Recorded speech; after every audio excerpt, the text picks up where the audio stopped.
is you're pitching your go-to-market strategy to investors, and what does that look like, and what do they care about? And at this stage, you know, you're obviously mostly pitching to angel investors, right? Maybe some early stage VCs that are coming in at seed, but probably more likely pitching to angel investors. And so, again, if we just really, you know, get real about who angel investors are, they are people who have money that are investing their personal money, versus VCs who are institutional investors and they're investing other people's money. Angels are investing their own money. And so why in the world would a complete stranger give you money?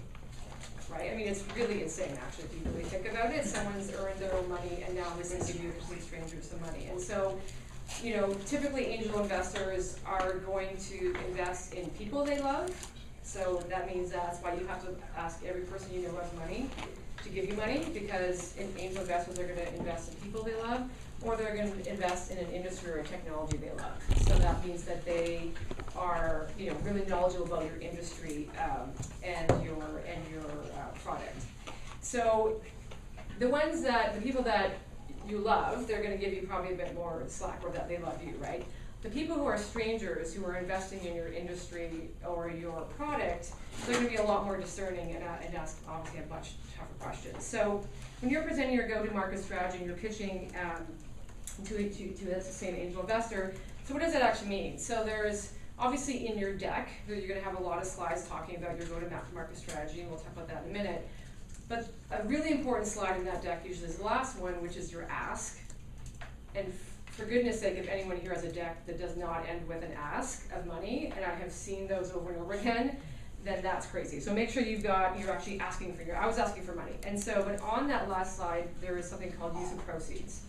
And at this stage of the game, typically use of proceeds for an early stage company are going to include tech development, hiring people, and sales and marketing, right? And so every investor who knows your industry and knows the product world that you're in has a pretty good idea of, they will look at that slide in about 10 seconds, know if you know what you're talking about, or if you're full of shit, or you just don't know, right? So the key to thinking about this, again, we're talking to investors, is really understanding their mindset.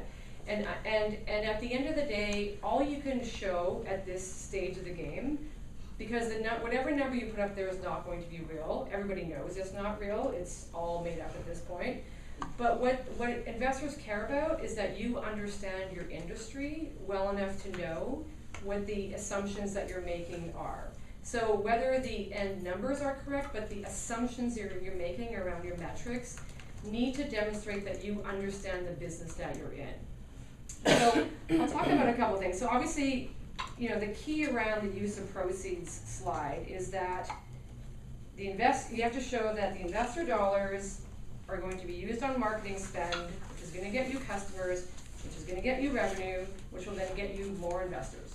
It's a super circular thing, right? So, you know, and they know what's reasonable at this stage. So if you have a e-commerce company and, you know, you're looking for that early, you know, proof of concept, and you're asking for $1 million and you only have $100,000 to spend on marketing, they're gonna ask, like, that doesn't make any sense, because at this point you need to be proving that this is a concept that works, that there's customers. And so if you underestimate, and this happens pretty much on every deck I've seen, that people underestimate the cost of acquiring customers, and we can get into that in a little bit.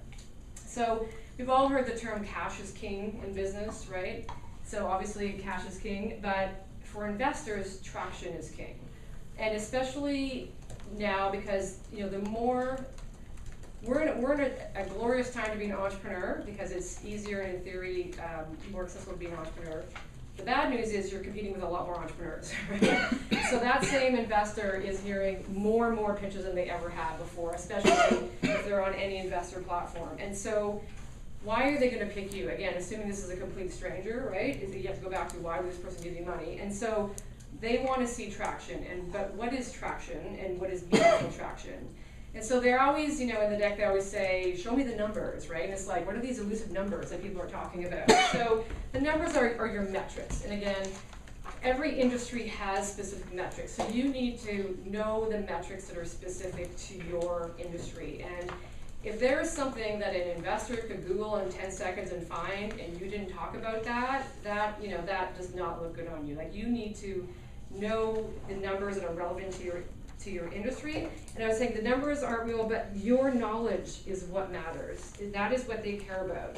At this stage, they're betting on you. Obviously, they have to think that this is a decent idea and there's a market opportunity. But because you don't have a lot of proof of concept at this point, you don't have a lot of history, then they're betting on you. So they're betting on your knowledge, that you're demonstrating to them that you can find the information, you can talk to peers, get competitive information, whatever it takes, that you understand every part of your business. And this all plays into ultimately the two words that every entrepreneur hates the most, which is financial model. Your financial model at this stage, even if it's super rudimentary, is based on assumptions about costs and assumptions about revenue. And these are the numbers and the assumptions that you have to prove are reasonable.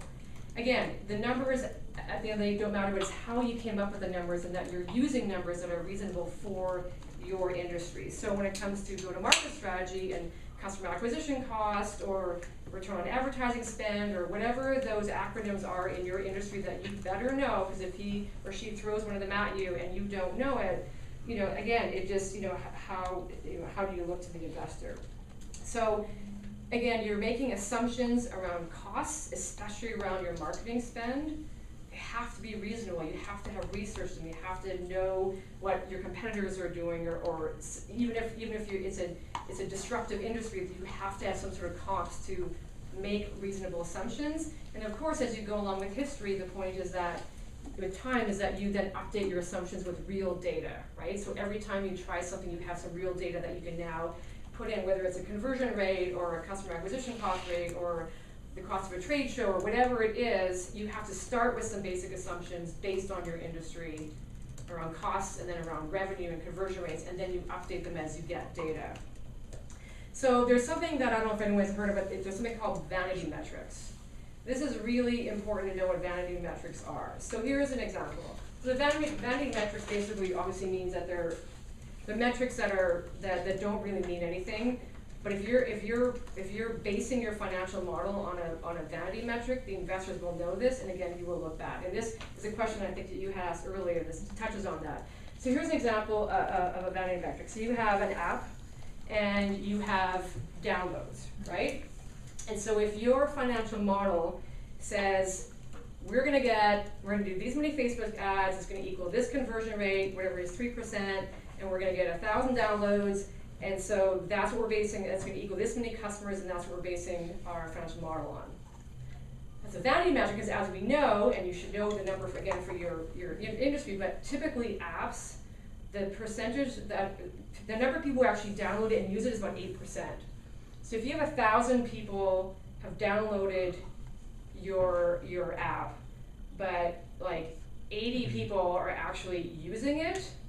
So if your conversion rate was, I'm gonna have, our conversion rate is 5% to customers, but if you're using 5% of 1,000 versus 5% of 80, which is gonna equal your your revenue model, it's a big difference.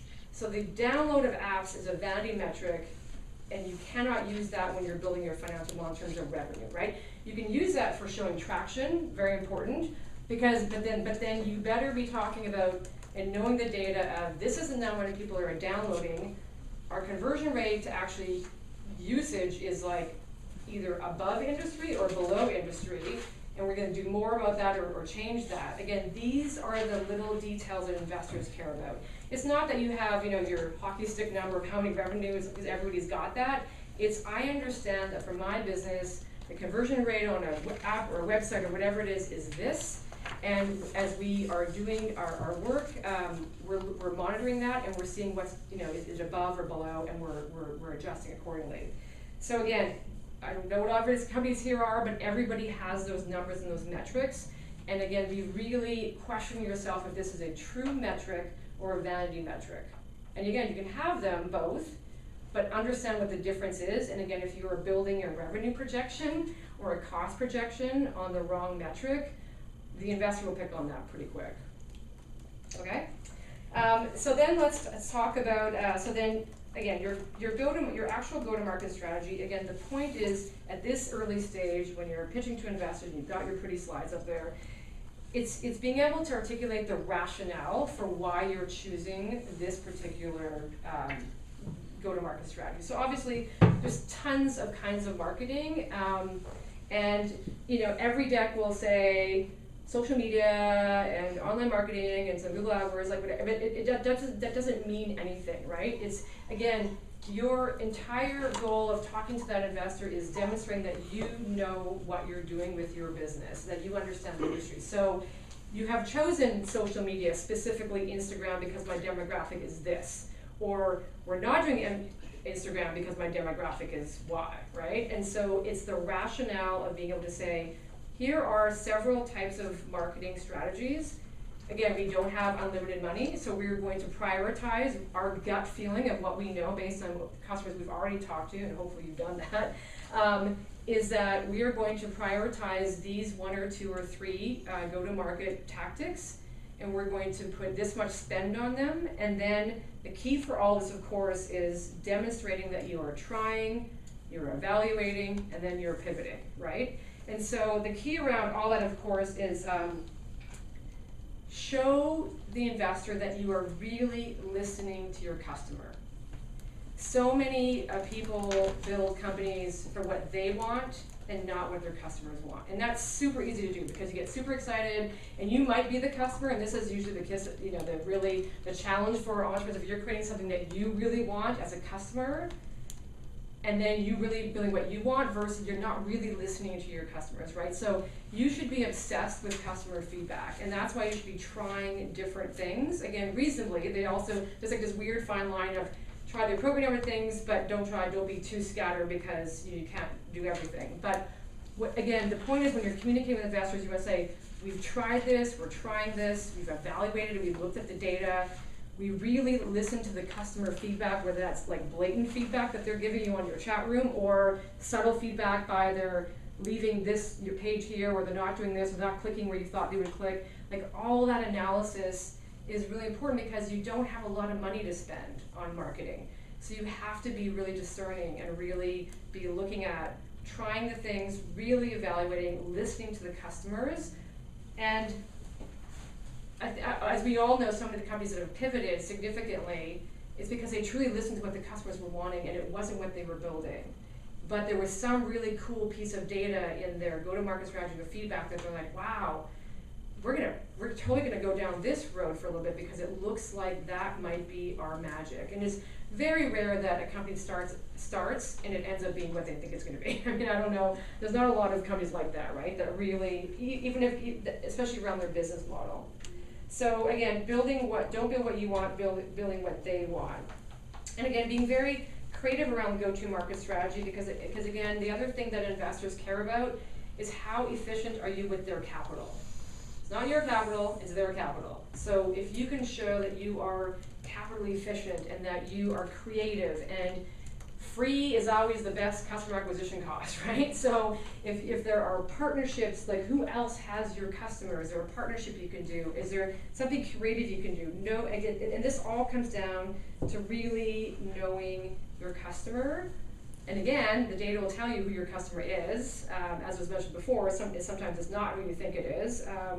And there's an opportunity to pivot that actually can be the magic. And the last thing I'll say around all this is milestones. So you're building a relationship with investors for a long time, and it's very rare to pitch an investor and get a check right away, right? So you're gonna have to meet with them a few times. They want to see, again, you're a complete stranger, right? So they want to see what you can actually do. So it's really important at this point in your companies to talk about milestones. So if you give me this money, we think it's going to get us to here. And then without your money, this is the things that we're going to do and to show milestones. But again, the point is you want to show progress, and there's absolutely no shame in trying something and it doesn't work and you realize you need to pivot. I mean, that, the most successful entrepreneurs are the ones that, again, they're listening to their customer and they will pivot to what the customer actually needs. So that's just a perspective from the investor perspective on go-to-market strategy, presenting to them things you need to know. Again, this is not, it doesn't need to be overwhelming. Just again, be just clear that you just need to know your numbers and that you are trying things with your go-to-market strategy, and then you are really analyzing what's working and what's not, and being efficient with your capital. Yes. You're mentioning obviously knowing all this data when you're talking and having conversations or presenting, Mm-hmm. but should you include any of the financial models or numbers in your pitch deck? Because I know we have like a 3-minute pitch Mm-hmm. deck, and half the time we can barely get through the Yeah. 10 slides, much less talk about, Yeah. you know. So my answer to that is, obviously, as it always is it depends. So if you have a financial model that you are comfortable with, and that means that you, as the founder, know every number in there. You haven't hired, yes, you've hired someone to help you with it probably, because this is not all of our skill set, and there's no shame in that. But you better understand every number in there. So one thing I will tell you with every deck, do not put a number, any number that you cannot defend and don't understand. So if you don't have a financial model because you're super early stage and you're looking for that, first $50,000 to $100,000, whatever it is, and there's lots of investors who get that, they're like, yeah, you can't have a model because there's nothing to base it on yet, right? But if you're starting to raise, $500,000, $1 million, again, it benefits you to show an investor that you understand. Let's take I-5 south. that you understand, the inputs that go into the model. So if you don't understand the inputs in your model, then don't bring it up. Don't put it on your deck. If you are very confident in it, and but it's not about, the reason why I don't usually put any financials at this early stage, even the top line, is it's all bullshit anyways. Like the numbers are stupid. They just are. It's better to put things like, these are the things we're going to try. These are our estimated customer acquisition costs. But again, be sure of that. If you put a number up there and it's like $5 and they're like, that's insane because the industry average is $100, then again, you don't look good, right? So everything in your deck should be defendable. If there's numbers you're not comfortable with, then either get comfortable with them or don't talk about them. But at this stage, again, your financial model is going to be pretty rudimentary. It's going to be, even if it's just a spreadsheet with assumption costs and expense and revenue costs. But at this point, they're more interested in that you have the knowledge of what's happening in your industry, and that you've got something really cool and unique for them to to look at. Again, your pitch deck is like the calling card to get more meetings, right? So you don't need to overload the pitch deck with a bunch of information. At this point, you're just trying to get a second meeting, right? Because no one's writing you a check in the first meeting. No. Unless it's your mom or your friend. And then you just want to show them the deck, then they'll just think it's cool, yeah, that you made a deck, yeah.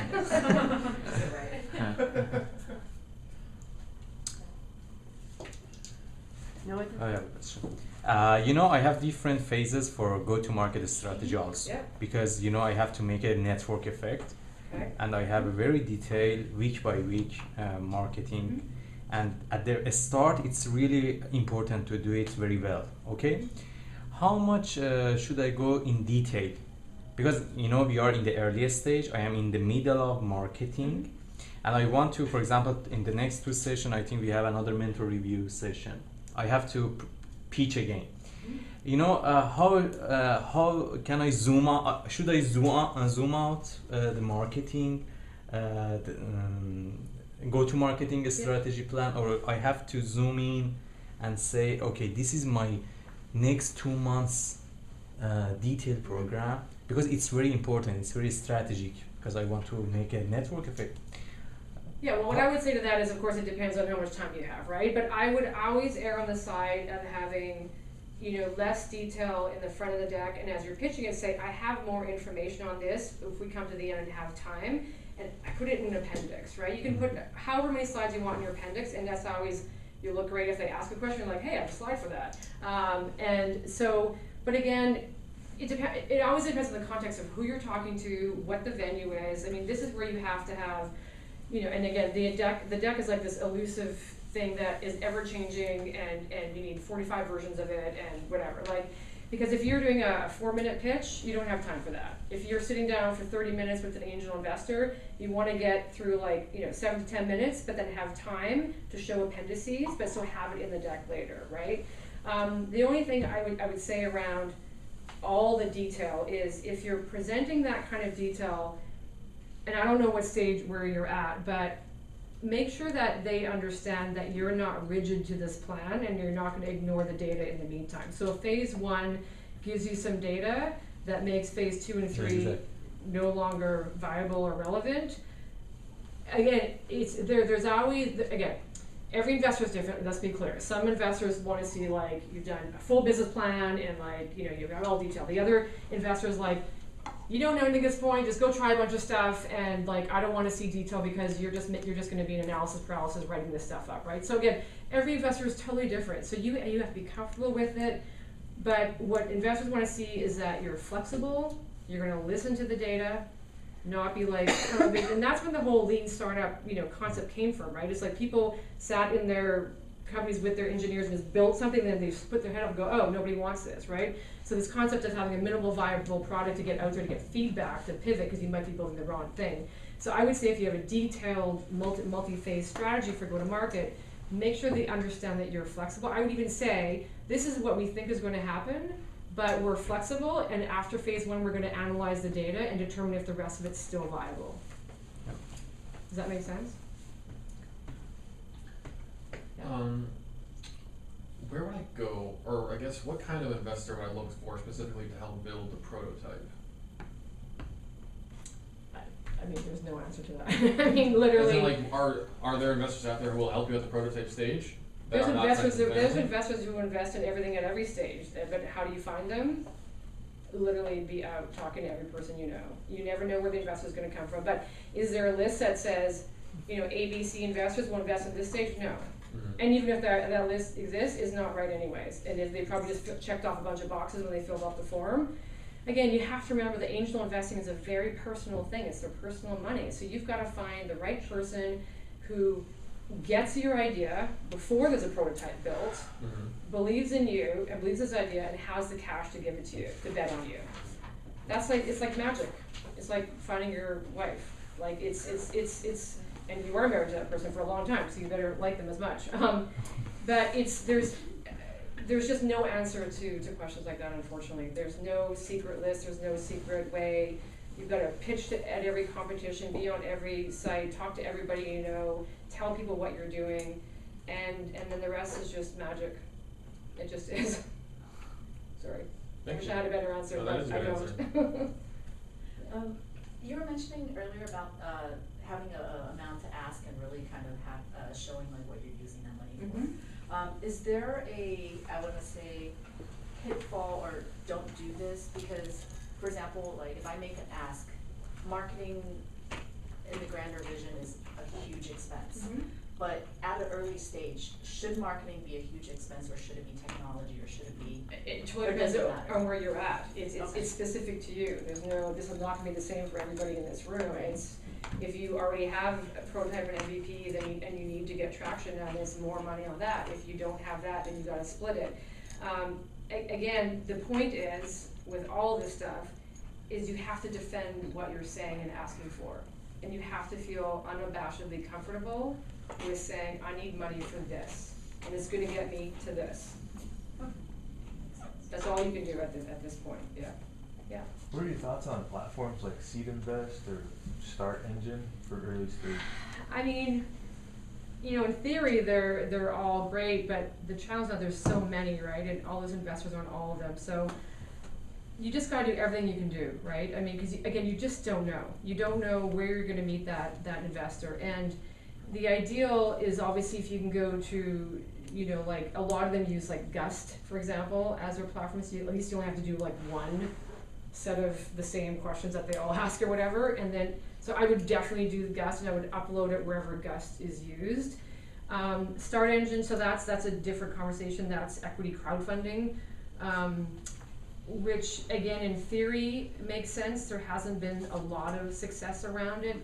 And you just have to be careful around asking questions around what they're promising, and because I could tell you with every crowdfunding site that putting up your video and stuff and magically thinking people are going to give you money is not how it works. And you're competing with thousands of companies around those platforms. So how do you stand out, right? Now, it's helpful to have it on these platforms because then you can meet an investor and say, are you a member of AngelList or Seed Invest? My stuff is up there. So it looks like, hey, I've done my stuff, I've got my things, I'm professional, I've got my stuff up there. All that stuff makes you look like, that you've done something and you understand the game. But equity crowdfunding is a different conversation, and we won't get into a lot of that now, but except to say that every round of capital you do impacts your next round of capital.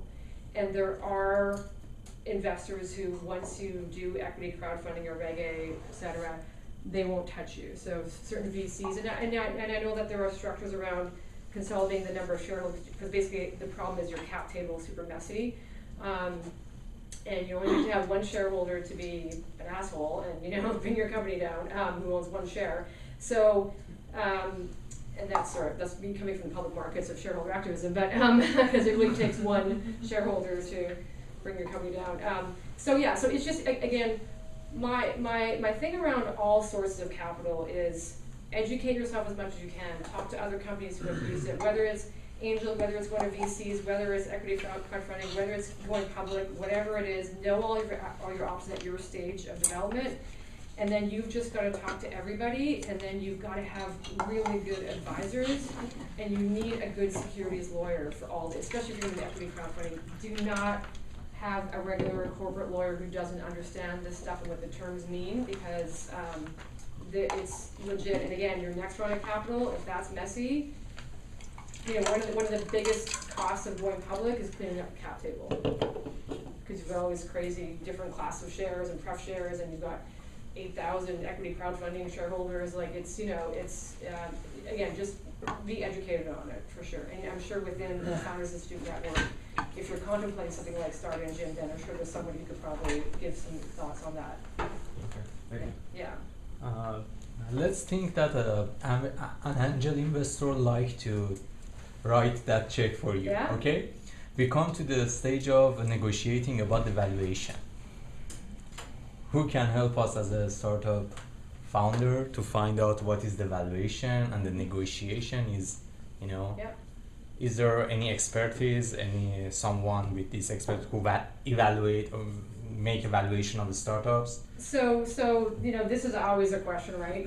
How do you determine valuation, especially at this stage? And again, there's no answer to this question, except to say that it's in the eyes of the person who's got the cash and how desperately you want the cash. And so there are norms of valuations, and again, that trend goes every year. Oh, we're seeing companies raising $1 million seed, equals 20% or whatever it is. And that, to be honest, the best people who know that are securities lawyers. They're the ones writing all the term sheets. So again, I don't know who within Founders Institute are the lawyers that are some of the mentors, but they are the ones every day writing all these term sheets for ventures and for angel investors. So the best person to ask are the securities lawyers in this space today, because that does shift. And it also shifts if you're in the Valley, if you're down here, if you're in Austin.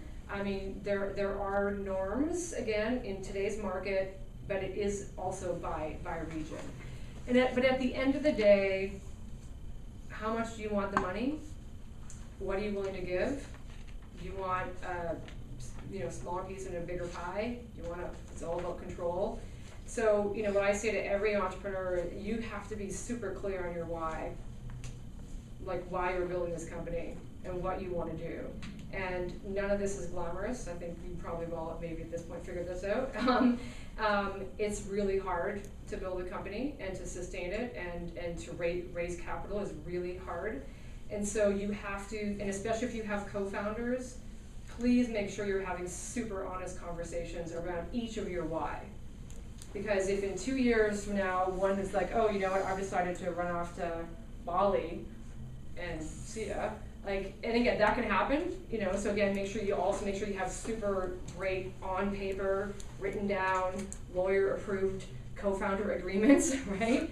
And no one will invest in you without that anyways. But I mean, it always comes down to what is it you're trying to build? And there's no shame in saying, I want to build a decent company that makes a couple million in revenue, and I never have to take venture capital because that comes with a whole other kind of crazy, and this is what I want to build.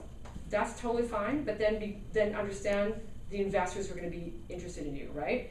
If you want to build a big company that you want to take public one day, understand what that means and what you're going to have to give up to get there. If you want to build something and sell it in 4 years, and again, just statistically know that how hard who that actually works out for. Again, you all know the statistics of the game, right? You all know how many companies are going to survive or not survive, how many people actually get venture capital. That's why it's important to know all your sources of capital, because this angel to VC to being acquired route statistically is unavailable to most companies.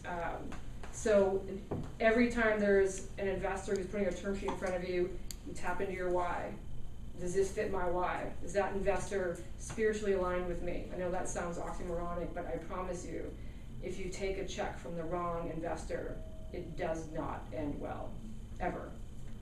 Ever. And your gut knows. I mean, all of you have to really get tuned into your gut. But that's why you got to go sit under a tree first to figure out what your why is. Why are you building this? What are you willing to sacrifice? Health, relationship, money, all of it. And again, there's a good growing trend away from, and that's why there's an interesting backlash against venture capital, and the control and the requirement for completely sacrificing your entire life and your relationship and your health and everything for it. But all I can say is just know the game that you're going to play. If you're going for venture capital, then don't be naive and don't be freaked out when you realize when something happens and they close your company down because it doesn't fit in with their metrics for what they have to do for their investors. VCs have one job: to make money for their institutional investors. That's how they get paid. And that sometimes is aligned with your future and sometimes is not. Just don't be naive about it. In my mind, there's no excuse for an entrepreneur to be naive about anything around money. That's why you're in Founders Institute, right? To learn all this. Sorry, I can go on about this for a long time. I have a question. Yes. So you mentioned earlier that we wanted to demonstrate to investors that we were like testing, learning, and then pivoting. When you come across a situation where you've tested ideas that didn't work, how do you articulate that to investors so that it like actually helps you or builds credibility with them? It's honesty. I mean, no investor is going to come down with you if you're honest, right? I mean, if you're honest with them about, look, we tried this, it didn't work. Wow, that's good to know. But then you come with a solution of what's next, right? You don't just say, wow, that didn't work. Fuck, I don't know what to do now. like that's not. Or if you have a really good investor that you can trust, sometimes that's okay, and that's why, or advisors, that's why they're there to help you. But again, this is a game, in my mind. Again, you could build a company however you want to build it, but it's a game of integrity, and you will fail. You will do stuff that's not going to work. That is, I don't know if there's a company that hasn't had that happen. So be okay with that. You got to be okay with failing. You got to be, and that's why again, when you're picking your investors, you got to know that someday you're going to make a call that's going to be really hard. Everyone's going to make that call at some point, and so. Do you trust the other person on the other line to ultimately, be a good human, right? And there's people who aren't. Again, it all depends on what kind of company you want to build and how you want to live your life, right? But it all goes back to your why. But yeah, the practical reality is you're gonna be wrong, you're gonna make mistakes, and you just gotta own it. And they're gonna respect you a lot more from owning it than hiding it, and then 3 months later tell them that you've been trying to stealth, hide this mistake. Nobody respects that. But they'll respect you if you say, wow, this did not work, and here's what I'm thinking of doing, but I want your advice. Like Theranos. Like the what? Theranos? I don't know what that is. Theranos. Oh, I'm pronouncing it wrong. Well, Theranos. Yeah. Yeah, that's yes. Well, who even knows what happened there? But at the end of the day, but there's a lot of smart people that really, in my mind, should also be in jail. But anyways. Her court date's coming up at the end of this month. Yeah. One of her court dates. When you do your company updates, to investors, prospective investors, you should do once a month, and you want to share your challenges. It's very important because they want no startup, succeed. It doesn't exist. Yeah. So as long as you share your challenges, and that's the best way to build trust. And when an investor have seen your updates for 6-7 months, they know you better. They Yeah. know, if you're disciplined, they know the type of company you're running. So it's very important to share the charges.